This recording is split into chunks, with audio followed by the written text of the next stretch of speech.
Well, hi everyone, and thanks so much for joining me. I'm Tom Wilson. I'm one of the investor education and product specialists at InvestSMART, and we're talking today about investing for children. Now, I'm actually flying solo today because Evan Lucas couldn't make it, but it's actually a good thing because the overwhelming questions that we've received are all about the structure of the accounts, tax implications, which is a very important one. And I'm probably the best person to speak about that. We don't really have too many questions, believe it or not, about the economic overview or about how long-term the accounts might perform. So it's actually been a blessing in disguise. So um, if you have any questions as we go through, definitely ask them on the right-hand side of the webinar area there. We've received a very large number of questions before the actual webinar has started. So I'll do my very best to answer all of them as we go.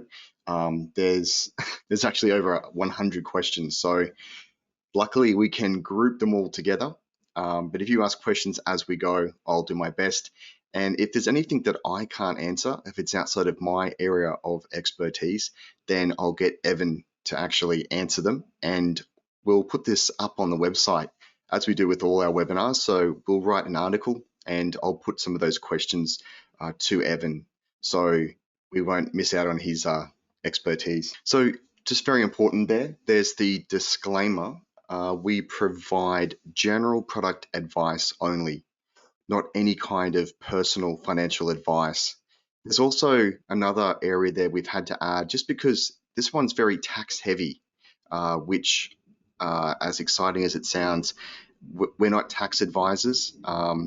We can, only give you just what the ATO has written on their website. So if you've got specific personal situation, we can't give you tax advice based on that. We definitely recommend to seek advice from a registered tax advisor, an accountant, or a solicitor as well. So just be very aware of that as we go through today's topic in particular. And apologies if I keep looking back to my shoulder. I'm trying to look after all the questions at the same time while do this as well. So this is how we're going to cover off today. There's so many good topics talking about the reasons to invest, which might seem straightforward, but there's actually a plan to go about that. How is it set up? So how do we actually set up an account for a child? What can we invest in? We'll show you the products that we've got that we think they're quite good, but obviously base them on your own research and advice. What does the ATO say? In most cases, not too much, not as specific as we always want it to be, but we'll find out as we go through. We'll have a very brief look at the November professionally managed account numbers, just for those of you who are already invested and just want to get a very quick update. We do write reports, which I'll show you as well.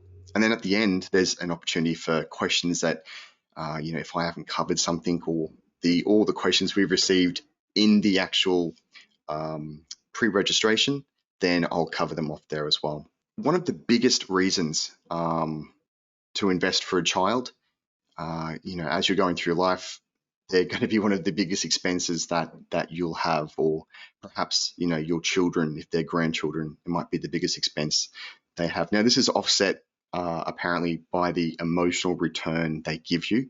I don't have children, so I live vicariously through my sisters who do, and at least I get that emotional return from them. So putting money aside is always a good idea, whether you're paying or covering future bills that haven't come in yet.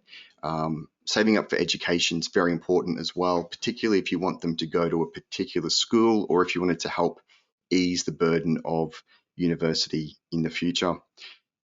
The other thing is, you might just want to help them get off onto a good foot, a good start to life with, future wealth creation. Who knows how much houses will be in the future. So maybe this might be another opportunity for something like that. With children, depending on their age, they tend to have longer investment timeframes. That tends to mean that we can have a longer runway, so to speak, for certain types of investments. But again, just always match, your the goals, the time frame, risk tolerance, which we'll cover off here as well. So obviously with an investment plan, it's very important. It covers any type of investment, whether it's yours, if you're looking to retire, if it's for a child, you've got to have three components, set down. What's the actual financial goal? What's the reason you're doing this? An example could be I'm saving up to send junior to school, a really nice high school, for example. So that's one goal. You might have many of them. The time horizon. So what's the time you need or do you have to do this? So it might be imposed on you, or you might actually be able to choose the time frame yourself. And then again, the risk profile. What's your tolerance of risk? What's your understanding? Are you someone who, at the flutter of the markets moving up or down, you're going to want to walk away and say it's just too risky, I can't stand this? Or are you someone that understands that markets do move up and down, and that the longer runway you've got is designed to wear those fluctuations? I'll just double check to make sure everything seems okay. Excellent. Now, this is a bit more of a drill down into what I was just saying. So obviously we covered time horizon, the financial goal. This is more in the concept of, what funds do you actually need at the end of your time horizon? So at the time that you're investing, what do you actually have to end up with? How much can you afford to start with? So the upfront investment part, and then how much can you actually contribute as the investment goes along? So that's a very important part as well. And just to make it a bit easier, we've got one of the calculators on our website. So if you go to the InvestSMART website, there's a link there on that page, and I'll upload these slides to the article and the video when we upload at the end of this session. But this is one of the calculators, and you can see there it's saying that I'm starting off with a $10,000 investment. I can contribute $600 per month. Junior starts school in January, but that's going to be a fair way away. It's going to be actually in 2033, I've put. That's their first start year, so high school. 12-year education. Well, actually, that means that it's only 12 years, so actually primary school, starting school. The risk profile there I've chosen is high growth because I know myself that it's got a 7-year plus time frame, so it will be much more exposed to equities, both here and overseas. But I also understand that that longer runway allows the fluctuations to be covered off as it goes along. I put inflation there at 3%. Who knows where it will be in the next, 1 year, 2 year, 3 year. I've just gone for, I guess, what the target kind of is going to be, or hopefully brings it back into. School start year 2033, and I'm saying that the yearly school fees are actually $20,000. So that might be very cheap, or that might be very expensive, depending on, I guess, where they go. But on the graph there, it's showing me that as I start off, this December with that kind of investment, it's going to, increase in value, particularly as I add ongoing contributions. And then as soon as they start school, you notice that it will start to draw down on that amount. And fingers crossed, there's no years that they're repeating. There's also, it's sort of guessing that it's going to finish in January 2045, which seems like ages away, but it does obviously sneak up on you. So it's saying that, if all things go to plan, then I should have $6,000 left in that particular investment, that particular goal. So how's it actually set up? This is a very good question that we've got asked many times, because it can be very confusing. Some people probably think you need to go out and set up a formal trust. And that's not the case. So with the InvestSMART professionally managed accounts, there's 2 account types you can set up for a child. And you can probably see there on the right-hand side, it's got individual trustee for a child, or joint trustees for a child. So these are all done online. Our whole platform is online. You apply, put in your details, provide identification for you, or I guess the guardians, the adults, but the child doesn't have to. they're not asked for ID yet. And that's something that can come down the track when they turn 18 and they wish to have the investments transferred into their name. So that's the point where we'll say, no problems, provide ID so we can verify who you are and transfer it to you. So it's an informal trust setup, which means that the trustee, so the adult, and it could be your grandfather, grandmother, uncle, aunt. We most commonly see it being parents of the child or guardians of the child, and they're the legal owner of the investments, but the child is the beneficial owner. So once they turn 18, then that gets transferred to them and they become the legal owner of those investments. The PMAs allow you to reinvest the dividends, or because they're holding exchange traded funds, ETFs, they actually have distributions. So a distribution is made up of not only dividends, but also any kind of capital gains inside the ETF itself. So you can have it switched on, so it's reinvested each time it's paid into the account. That's a very common approach, particularly for children, because you want it to get the benefit of compound growth.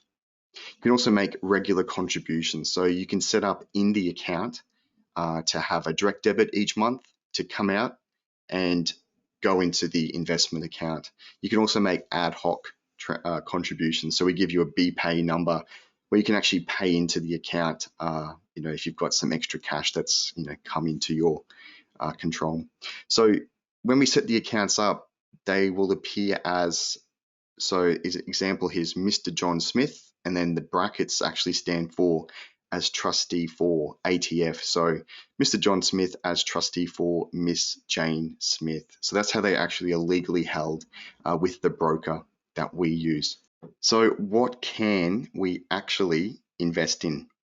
So let's have a look. So with the InvestSMART professionally managed accounts, there's two ways to go about it. So if you're using a standard professionally managed account, and what I mean by that is that you're deciding to fund the full amount. So the minimums for the portfolios are $10,000. And the reason why they're $10,000 is because that's the most economical way that we can give you the best diversification based on the portfolio you choose.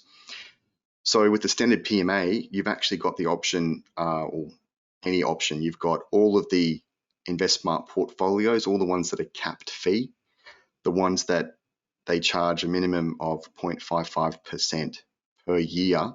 And then if there's more than $100,000 in there, they cap out. So the fee doesn't get any bigger. So the maximum fee is $550 per year. So that's all of them. So that's conservative, balanced growth, high growth, ethical growth, and then all the single managed assets. So the ones such as the interest only portfolio, or the property and infrastructure portfolio, or the hybrid portfolio. But you also have the options of the intelligent investor ETFs, so exchange traded funds. So you might have seen those. There's the ethical share fund, there's the income fund, and then there's also the growth fund. So you can actually put those into a PMA under a children's account, so in trust for a child. And then lastly, combinations. So you can actually mix any of those portfolios. So if you've got a child's account, you might want to put in, say, a balanced portfolio, but then also some of the intelligent investor, or balanced and have a bit of high growth. You can do pretty much whatever you want. Each of them has a minimum investment of $10,000. So that's the only thing you need to satisfy in that respect. So as long as you've got $10,000 for each one, you can have as many portfolios as you wish. So the other option is FundLater, and FundLater is a product that we launched last year, and it's been very popular because what it does, it allows you to come to us, and if you've only got $4,000 saved up but you want to get invested, InvestSMART actually provides the $6,000 as a non-recourse loan. And what that means is that, say there's some reason that you need to walk away from that investment, and if it's decreased in value, So you actually owe us money. We don't come after you and say you must pay us the difference. We simply liquidate the account, and InvestSMART has that risk. We bear that risk. Ideally, it's a long-term approach, and because of that, there's the 3 portfolios that you're limited to in fund later. So you can see there's growth, high growth, and ethical growth. So they've got a much longer time frame or suggested time frame. But as with any of the portfolios, you're not locked in. You can leave, whenever you wanted to. But essentially, with the fund later, just to explain some more, and it's on our website. There's a separate area at the very top of the menu. You can actually pay off an amount over 20 months, and that brings down the loan repayments.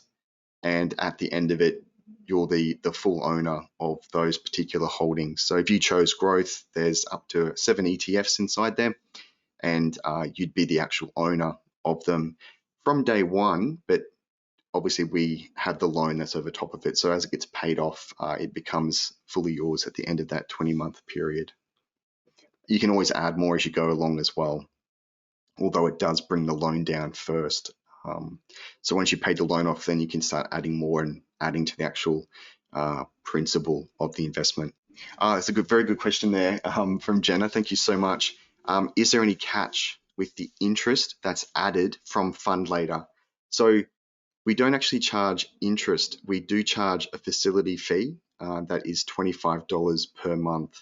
So it just gets applied each month. It's $25. It's $25.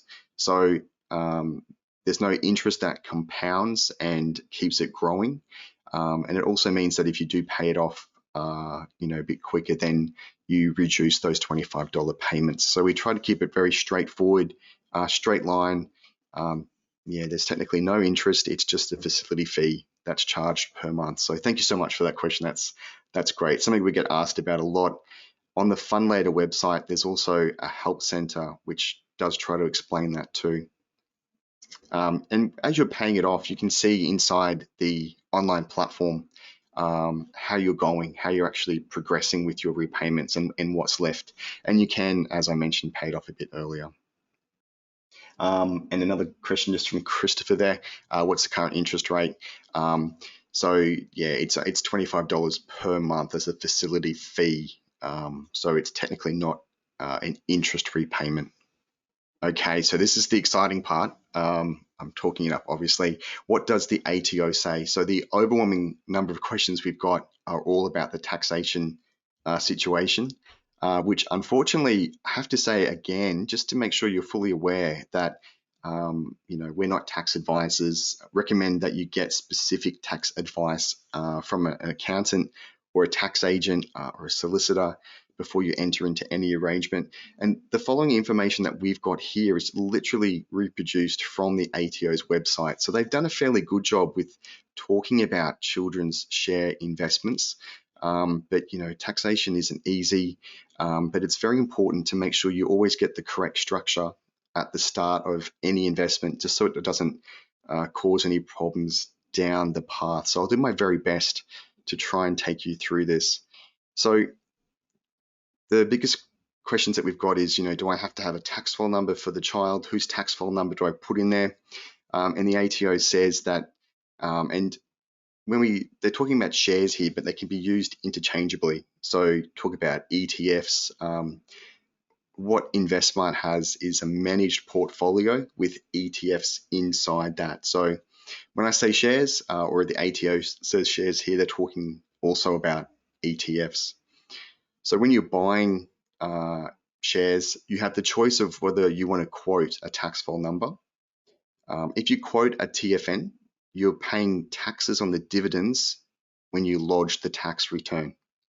So if the shareholder is the child, you can quote the child's tax file number.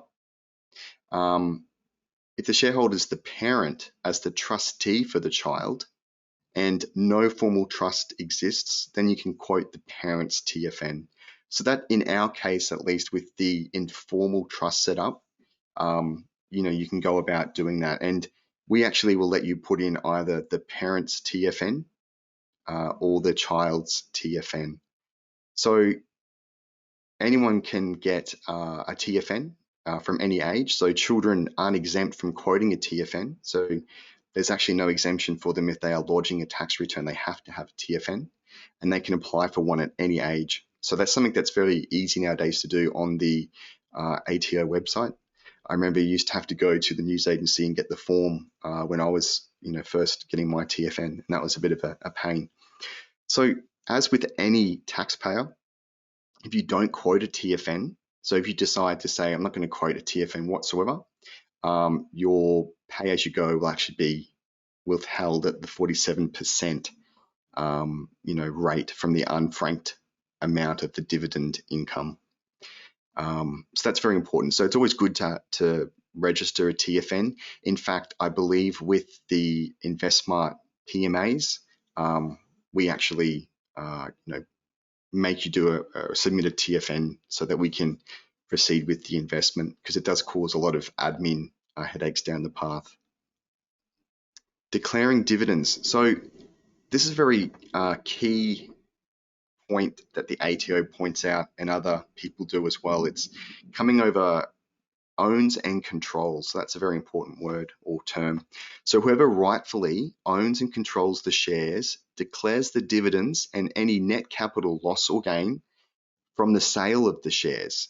So you need to consider who provides the money for the shares, who makes the share decisions, and who actually spends the dividend income. So I'll give you some examples as we go, because you might be thinking, well, my child's only 3, how can they possibly make a decision, a legal decision about investing? And obviously they can't. They actually can't enter into contracts for a very start. So we'll cover that off with some examples coming up, because it's actually quite, easier to explain that way. But this is a very important part. This next paragraph the ATO talks about, and they're saying, if there's large amounts of money or regular turnover, you might need to examine the ownership of the shares further, including finding out more information to work out who should declare the dividends. So what they're trying to say there is that obviously there's a large amount of money involved, become quite complex. And if you're someone who has that kind of situation, you would definitely be seeking advice. You probably wouldn't be approaching this yourself. If you've got a large turnover and a very large amount of money getting put in there, you'd seek advice before you entered any investment or any kind of legal structure for anyone in your family. Yeah, and that's a very good question too from Jenna, just asking about they've got a family trust.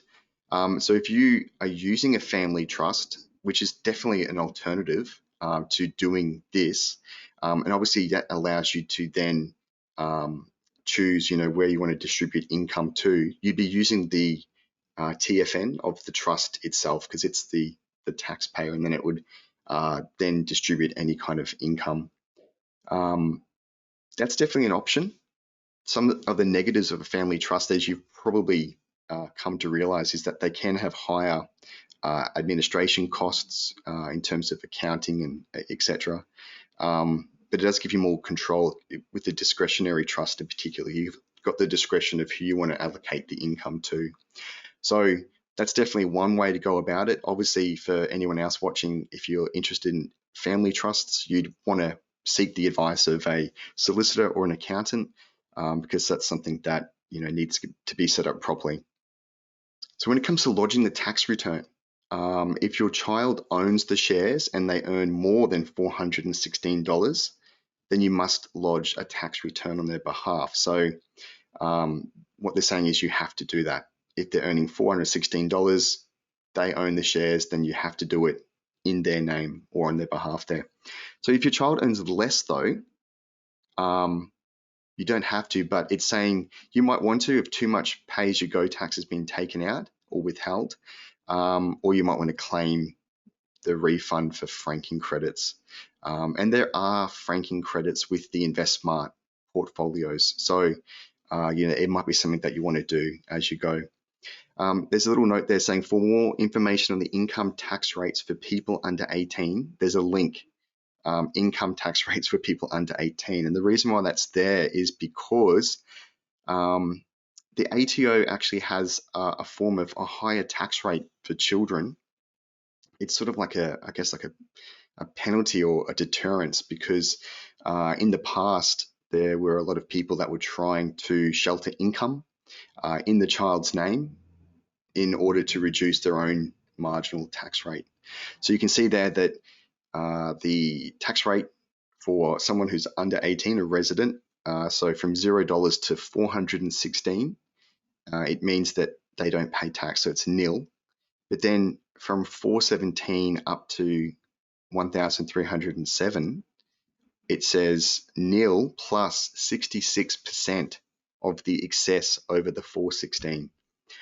So that's obviously quite large, and it goes on to say anything over 1,307, it's just a 45% of the total amount of the income that is not accepted income. So accepted income, there's always an exception to the rule, particularly with tax law.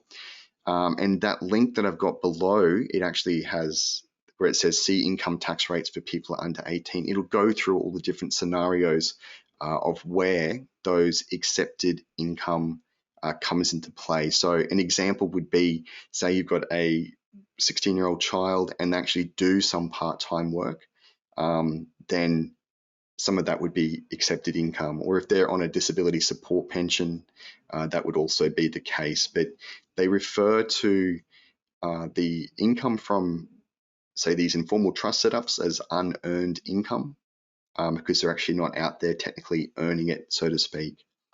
So that's very, very important, because you don't want your child to pay the 66%. And that's why sometimes some parents, they might consider, instead of having their child, as the, paying the tax on the dividends, they might decide to, pay it themselves because it's taxed at their marginal rate instead. So what I'll do is show you some examples, because this is probably the easiest way to try and explain some situations. And these are all from the ATO. They're on their website, so you can definitely read them. And they're all current as of just yesterday. I double checked. But anything can change. They might change these laws in the next few years, which hopefully for the better. But let's have a look at the first example. So declaring dividends under $416 on parent's tax return. So Peter, he's taken $3,000 out, withdrawn it from his own bank account, and he's going to buy shares in the name of his daughter, Georgia. Peter's decided to quote his tax file number when he buys the shares. He deposits the dividend of $200 into his own bank account, and he uses it for his own personal expenses. Peter declares the $200 on his tax return, and then when he sells the shares, he's also going to declare any capital gain or loss. So for this one, Peter might have certain reasons for having it in the name of his daughter, but you can see how he's not only taking the money from his own bank account to buy them, he's also getting the dividend paid to his own bank account, and he's also then using it for his own personal expenses.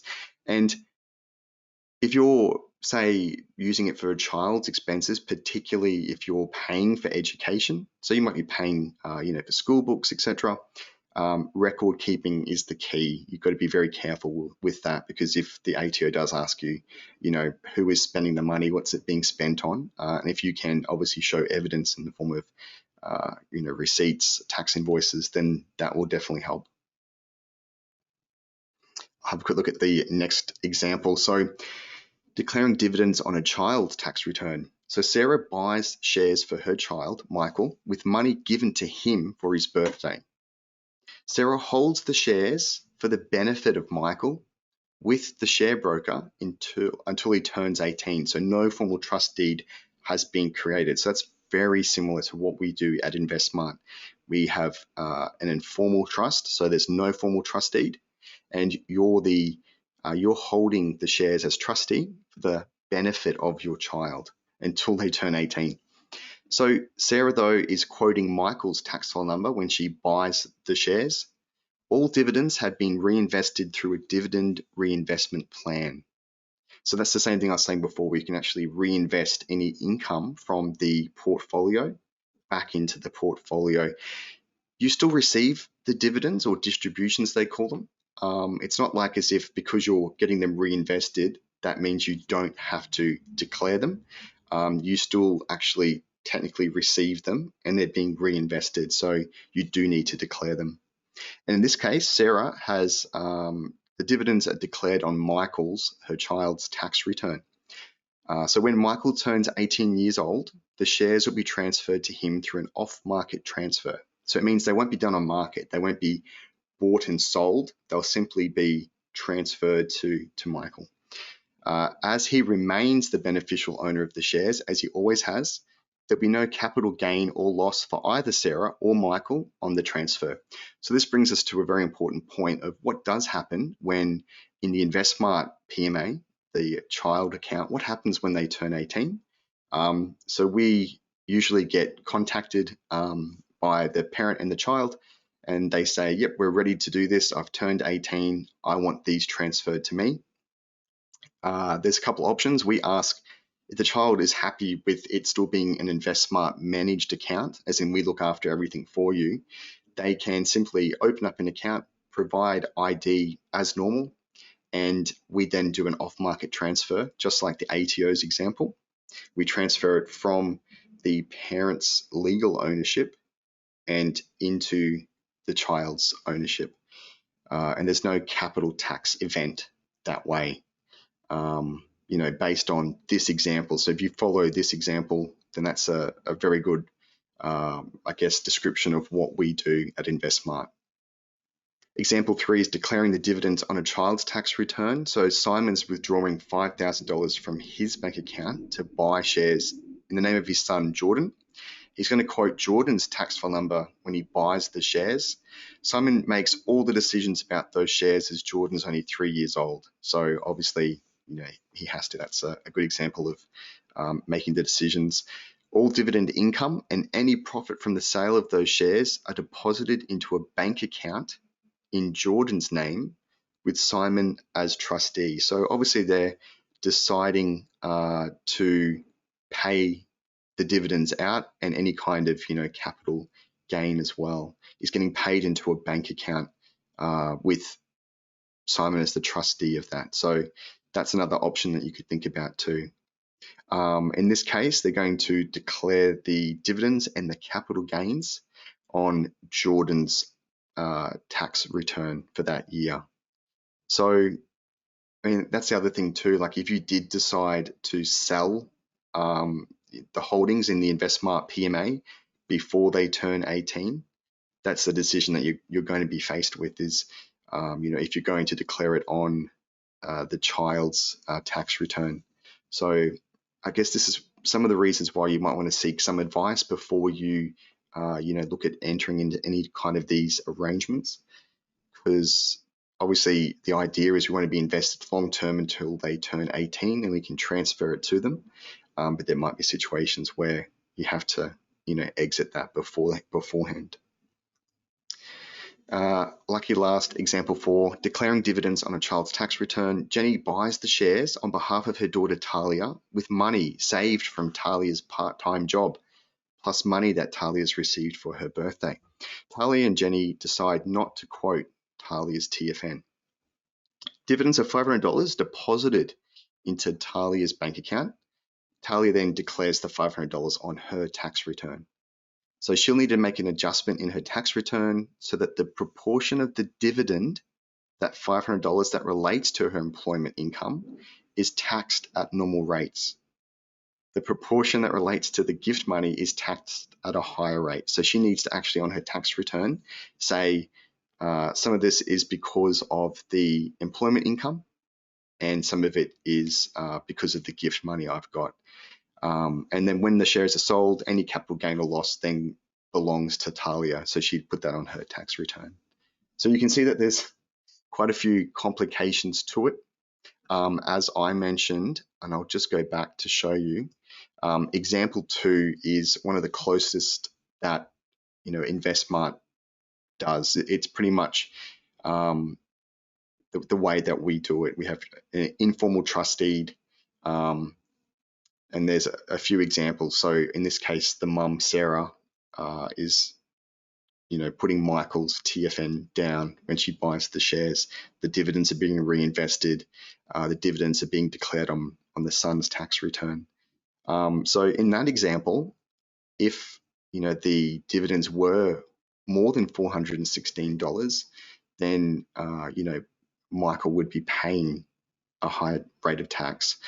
Of course, there's deductions that you can take into account, such as the professionally managed account fees that we charge, which we give you on the tax return, so you can actually see everything in front of you when you go and put that tax return in.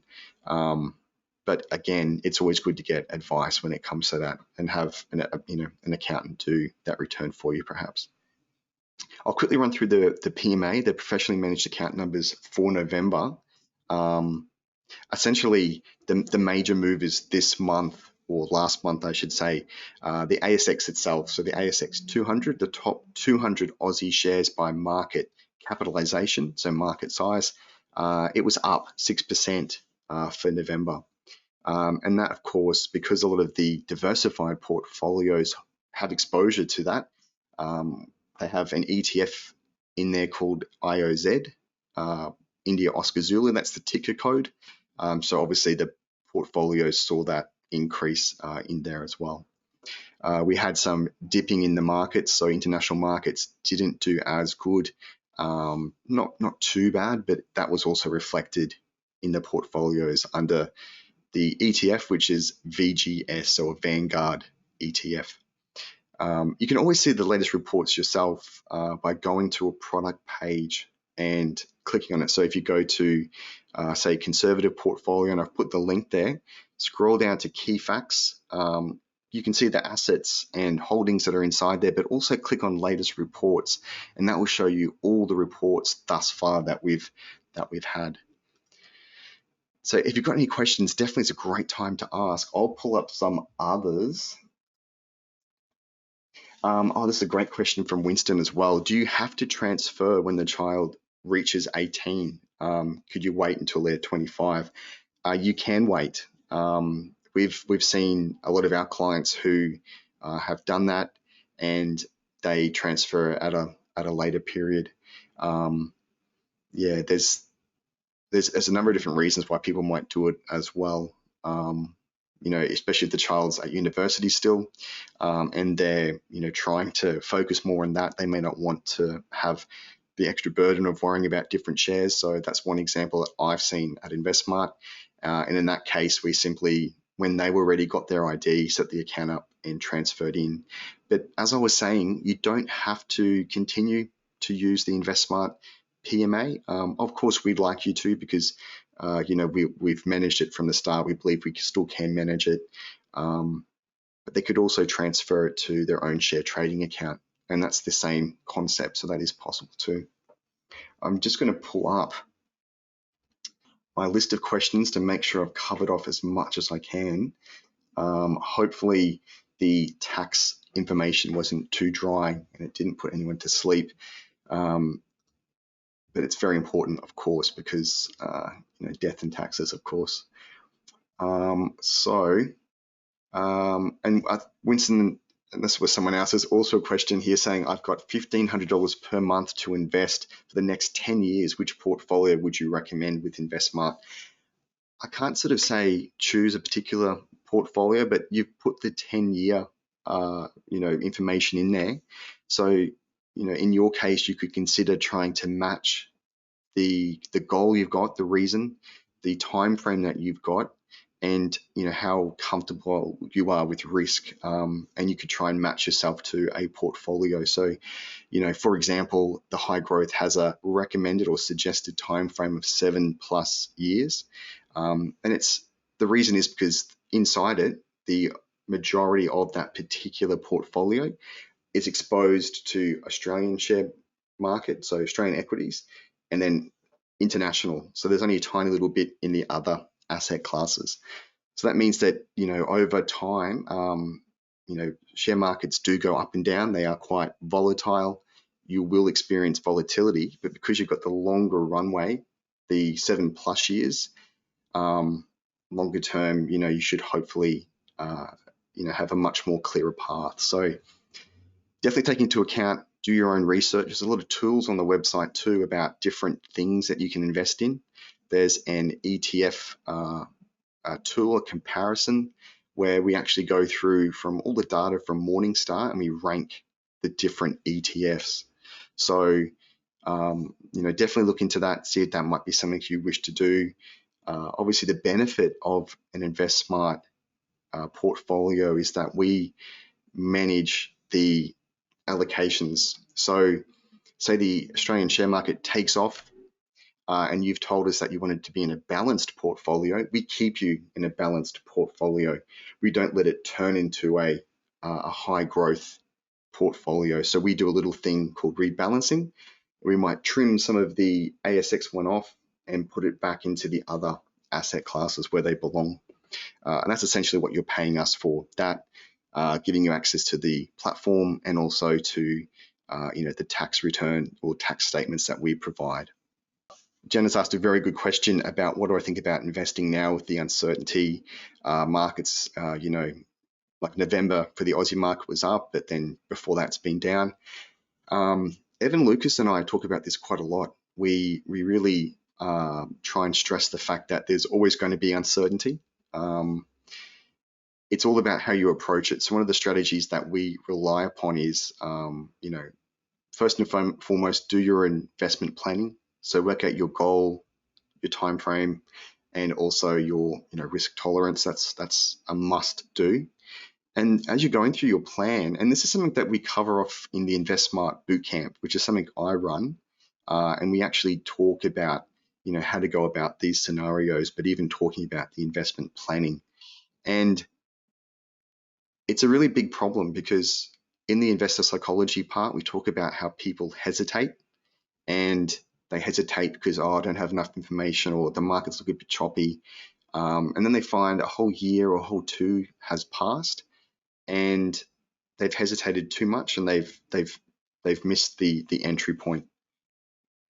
Warren Buffett, he talks about there's always going to be uncertainty, and he goes through a list on one of his quotes about how obviously there's the stock market crash, Black Monday, there's been the World War I, World War II, there's been oil crises, there's been the tech crash, there's been the GFC. At all those points, people have said, oh geez, it looks too risky, the market's very volatile, I'm not going to get into it. But the reality is that there's always going to be that uncertainty. And if you're investing into something that matches your investment plan, you also decide to make regular contributions.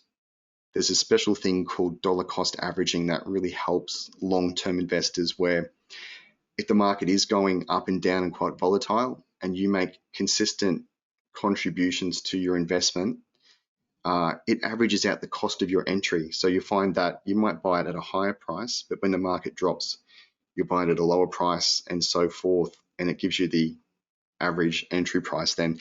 And we already do this with our super. So our employees make contributions on our behalf every month. And so that's something that we're already getting the benefit of there too. So it can be a little bit scary sometimes, but a lot of people, tend to miss out on opportunities because of that. And there's always going to be uncertainty. So if you do the planning, regular contributions, that can tend to help offset that. And that's the same case with our superannuation. Darren has asked a question, how is investing in an index fund different to investing in fund later or a professionally managed account? So just remember that fund later is just a way to get into a professionally managed account. It's sort of like InvestSMART giving you the leg up in the form of $6,000.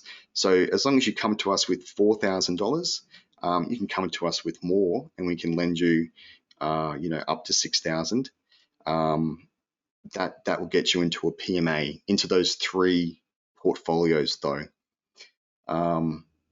So an index fund is if you were to say you wanted to, I talked about the ASX 200 being up 6% for November, and that's an index created by Standard & Poor's, S&P, and if you've noticed that if you had have owned that for the month of November, you would have gotten the same kind of return, 6%, less any fees that are charged by that by BlackRock, for example, for managing that ETF.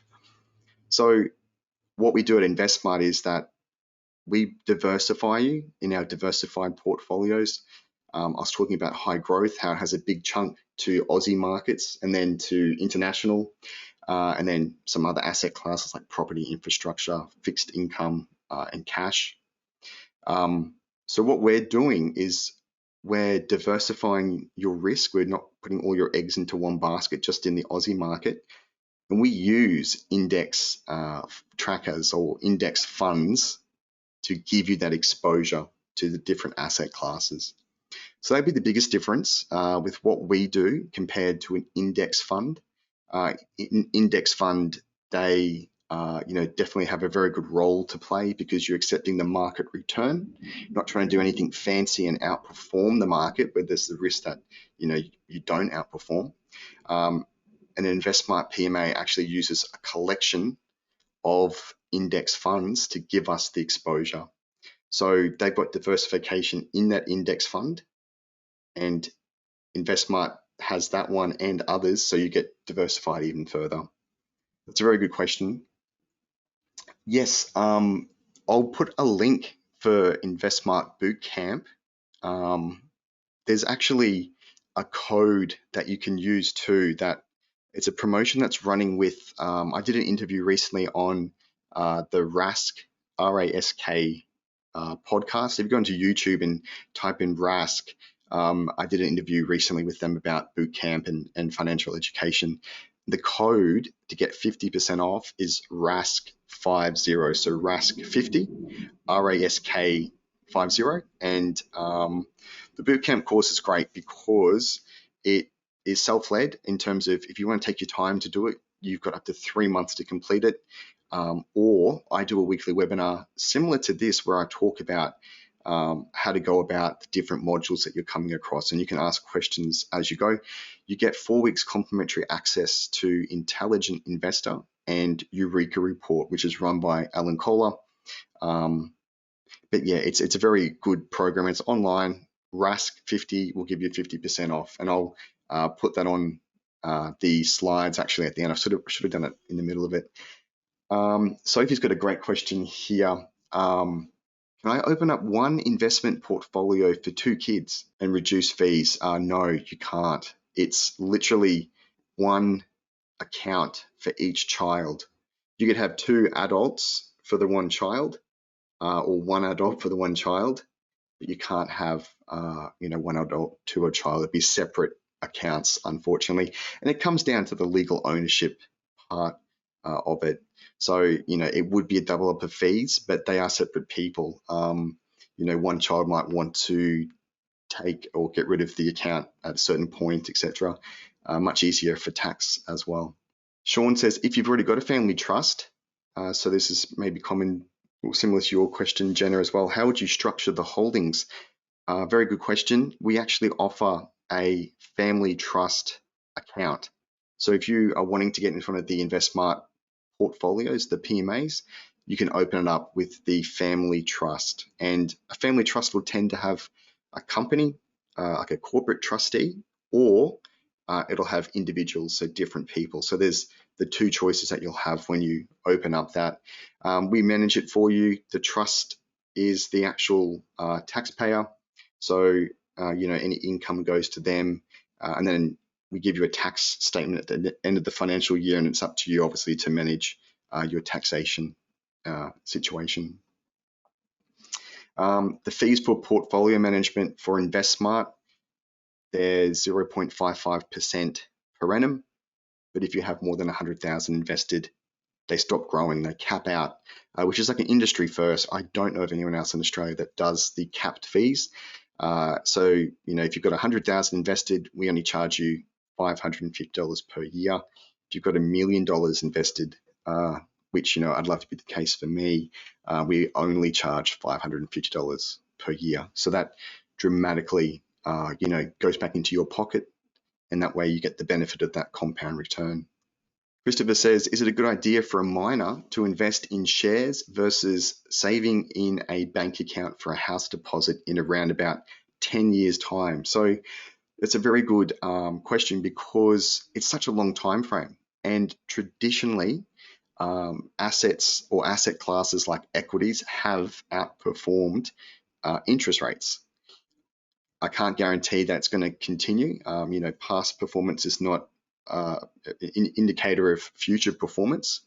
However, that's what all the theories are based around, is that if you've got a diversified portfolio that's weighted a bit longer or heavier in the equities area, both here and abroad, you tend to get the benefit of the higher return, higher risk, but you've got that 10-year runway or time frame, so to speak, to level out any kind of wild moves in the market.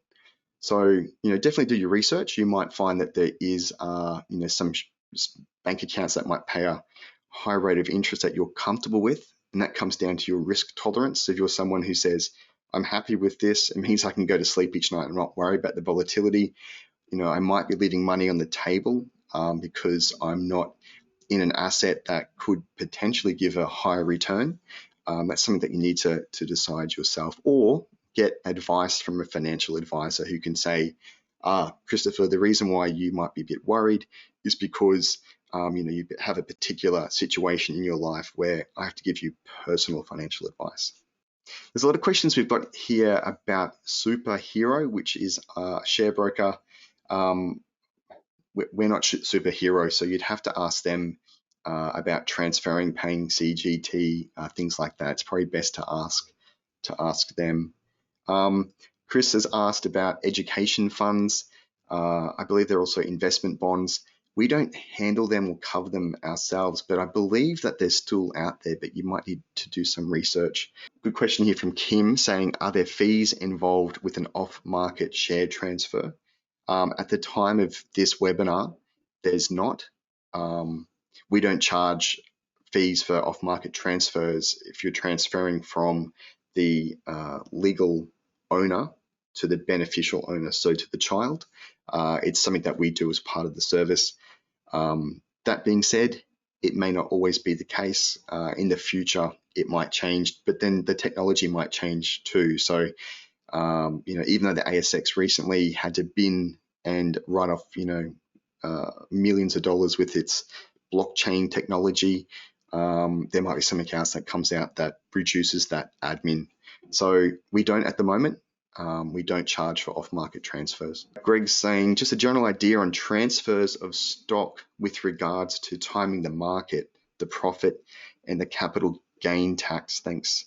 So if you're doing a off-market transfer, it's normally meant to be just a transfer of the holdings. The best way I like to explain it is particularly when someone moves it from one account to another one that they own, it's like when you move house. You don't sell the car, you just literally move that car from the old house to the new house. So, if you followed all the correct procedures and the rules, and you're clearly not, giving it to a different person, or, giving it to a spouse or something like that, there tends to be no capital gain tax, particularly if it's just one person to the same person. In regards to timing the market, that shouldn't matter because you're not actually selling or buying. That's the beauty of an off-market transfer. You're not having to sell, pay brokerage, crystallize that gain or loss, and then rebuy it. So, it's difficult to give you a precise answer because I don't know exactly what you're referencing, but that's the idea of an off-market transfer. Okay, so we've reached the end of all the questions. Thanks so much for sticking with me and putting up with all that information. And it doesn't end there. If you've got other questions, you're more than welcome to first visit the help center, because we try and answer as many questions as we can, and that's a link there as well. And I'll put a link up onto the article I'll put with this webinar on the website. But that help center is at the top of the page on the InvestSMART website. But then you can also email invest@investsmart.com.au.